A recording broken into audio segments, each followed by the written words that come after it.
আপনারা জানেন রাসূলুল্লাহ সাল্লাল্লাহু আলাইহি সাল্লাম যখন হিজরত করে মদিনায় যাচ্ছেন, রাতের বেলা আল্লাহর রসুল এবং হযরত আবু বকর রাদিয়াল্লাহু আনহু হাঁটছেন।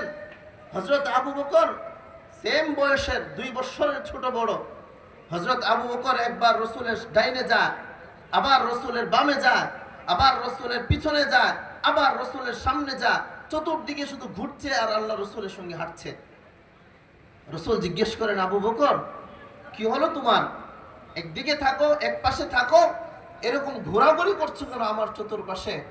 ইয়া রাসূলুল্লাহ, আমার একদিকে হাঁটতেও অসুবিধা নেই, কিন্তু আল্লাহর রসুল গো, আমার ভয় হচ্ছে। আমি যখন ডান পাশে থাকি আমার মনে হয় না জানি আবার বাম পাশ থেকে কোনো তীর এসে আপনার গায়ে আছর পড়ে। আমি যখন বাম পাশে যাই আমার ভয় লাগে না জানি আবার পিছন দিক থেকে কোনো আক্রমণ আসে, আমি আবার পিছনে চলে যাই। আমি পিছনে থাকতে আমার আবার ভয় লাগে না জানি সামনে থেকে কোনো আক্রমণ আসে, আপনার শরীরে কোনো আক্রমণের আঘাত পড়ে যায়। ওগো রাসূল, এই জন্য আমি চতুর্দিক থেকে পাহারা দিচ্ছি। কাফেরদের কর্তৃক কোনো রকমের আক্রমণ আসলে সেটা আগে আবু বকরকে মারবে, আবু বকরের গায়ে ছিদ্র হবে, তারপর অন্য কিছু হবে।